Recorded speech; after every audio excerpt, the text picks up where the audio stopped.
Our organization offers a 2-year appraiser designation program with a scaffolded delivery.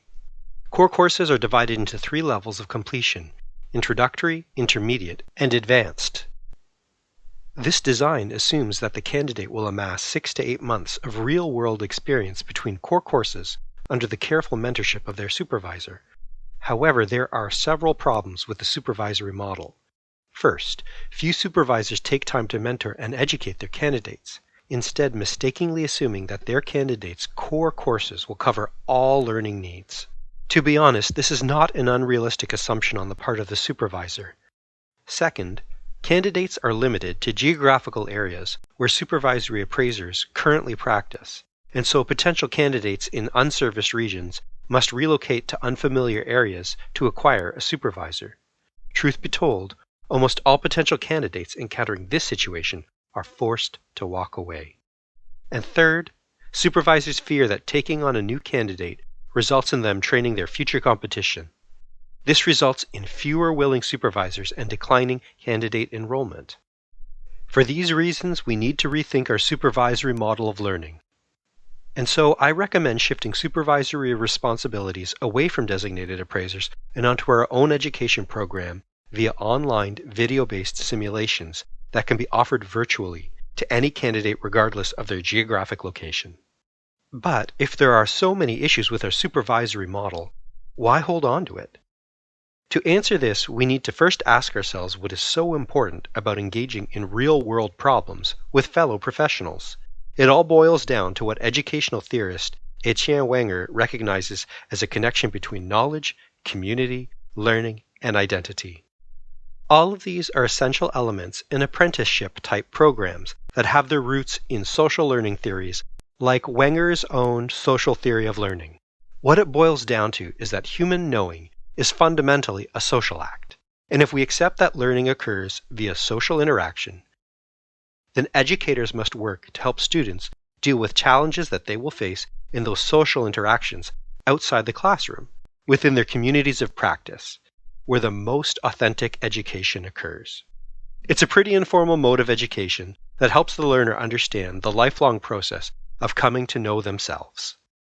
So, to sustain the appraisal industry long term, we must not abandon but readapt the supervisory model in a manner that still provides those authentic lived experiences, allows remote access for candidates in unserved areas, and finally, no longer asks supervisors to train their competition.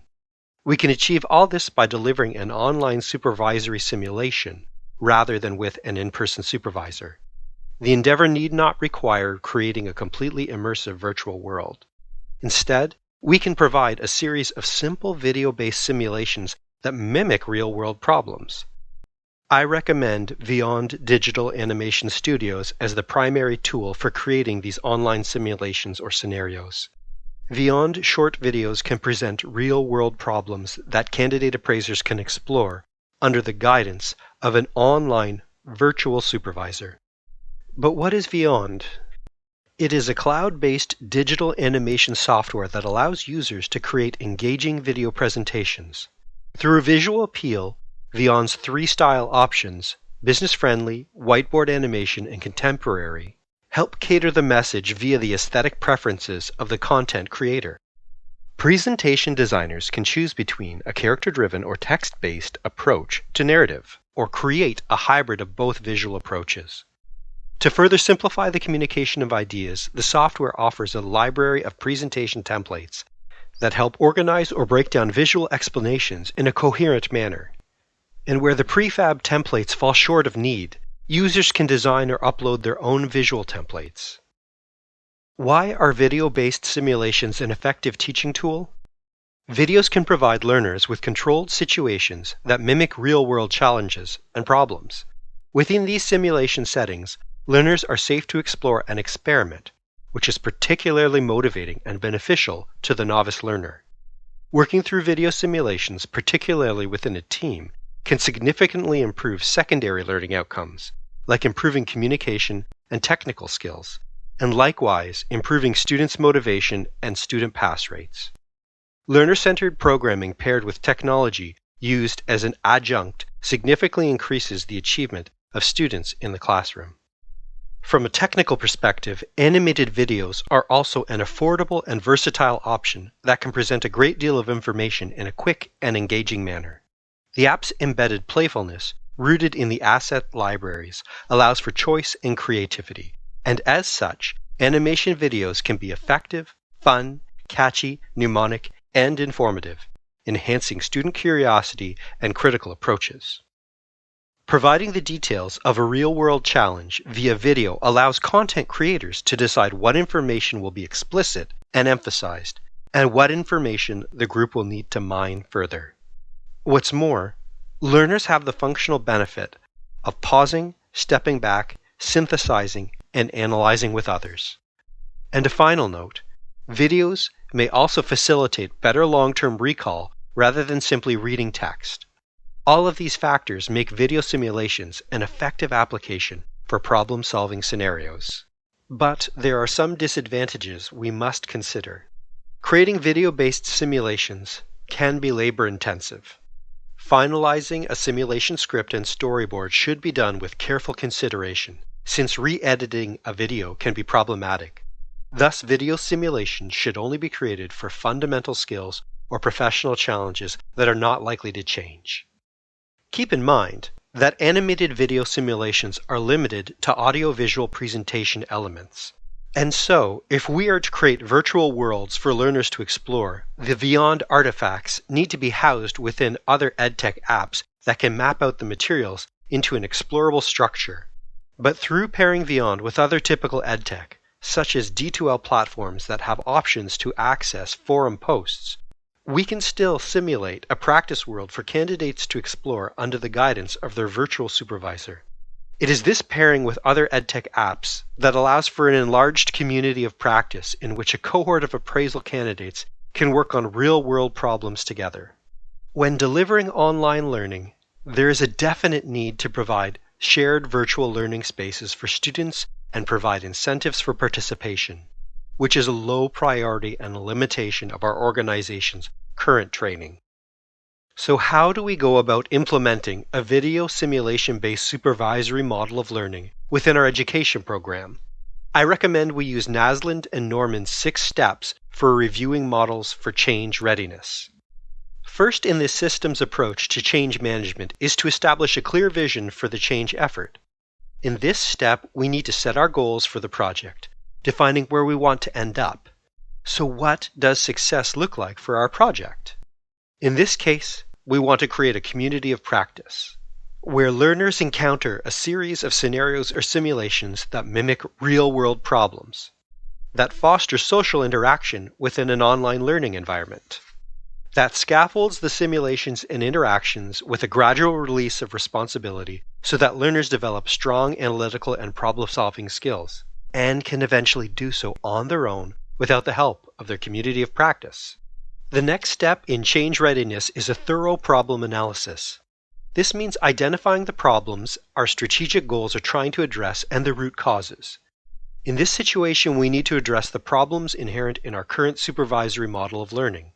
Those problems are the limited time supervisors can provide mentors due to constraints of running their own businesses, the absence of supervisors in expanding geographic areas where potential candidates may want to set up new professional practices, the misunderstanding that the current education program already does and should provide supervisory instruction, which is not a wholly unrealistic expectation, the fear that supervisors end up training their competition, and the overall arching effect of fewer new candidates and a lack of growth in our membership. Considering all these problems, we as an organization need to accept that change is imminent. We know that the supervisory model of learning in its current form is broken and must be amended. Without a comprehensive rethink, the stagnation in membership growth will remain an existential problem to our organization. So, by redeveloping the supervisory model into online simulations with a virtual supervisor, we can mitigate those factors that limit learner development and industry growth. Luckily, our top management, the CEO and executive director, are already in favor of a transition to an online simulation-based supervisory learning program. And we are in great shape in terms of recipient buy-in. Our middle management champion of change for this project is the Director of Education, our link between the administrative team and our membership. And he is also conveniently the creator of the educational content for the new simulation-based supervisory model of learning. He has already informally reached out to stakeholders at all levels and sussed out problem deficiencies, needed changes, and an appetite for those changes. In doing so, he's discovered that current supervisors and candidate learners are eager to see the responsibility for community of practice learning completely shift or be shared with an online simulation-based supervisory learning program. Truth be told, the general sentiment from our membership is that this change is a long time coming, and there is overall excitement at all levels for this sort of change and innovation. Knowing that we have a coherent set of goals and the support of the overall administrative team, we now need to prioritize and rank our strategic goals and minimize to only those essential change initiatives that are feasible, show business benefit, and will have the impact we desire. To not exhaust ourselves in this grand-scale educational restructure, I recommend we focus on the following objectives. List the prominent skills typically addressed by supervisors and scaffold them in order of need. Create real-world scenarios in which candidates will encounter these needed skills. Then script out problem narratives for these scenarios and adapt them to video simulations. Create the video simulations and structure them within a D2L type learning platform that allows for forum posting. Next, hire a virtual supervisor and train them on the regional competencies of this online world. They will be the guide and mentor for our online learners as they work through this virtual world. Then trial the simulations with staff and beta test with a cohort group. And finally, analyze effectiveness and reevaluate program design and delivery. The time to develop the scripts, produce the video simulations, map them out in an online platform, and beta test will likely take 8 months to a year to complete. If successfully implemented, this long-term commitment will be worth the investment, since, for the first time, regardless of their location, learners will now have a reliable community of practice in which they can start their apprenticeship. Learning will be organized and delivered in a scaffolded series of engaging real-world simulations. Supervisor mentoring will consistently cover all fundamental skills.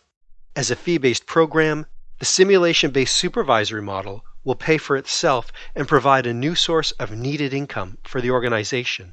We will have simplified the candidacy process by removing the reluctant or busy supervisor from the equation, and they will no longer be training their competition.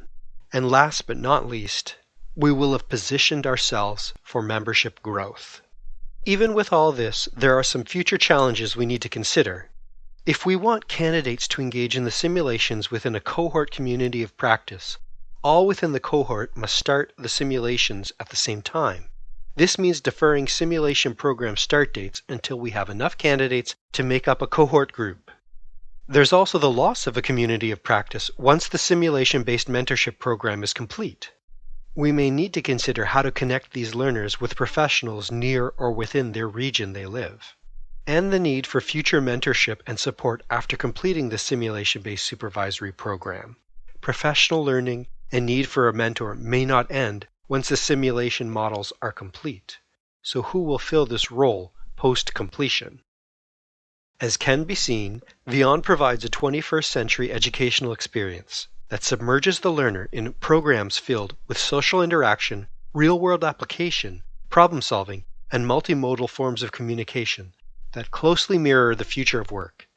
When properly paired with supplemental edtech, Vyond can help transition learning away from a passive model to a more interactive model, useful to future economies that will favor collaborative work along with critical and individual thinking. Humans are social beings. We learn with others in order to function more effectively in our daily lives, as professionals, as family members, and in doing so, we acquire a clearer sense of self. Better knowing ourselves means we can better navigate the sophisticated and nuanced issues and identities encountered daily within the appraisal industry.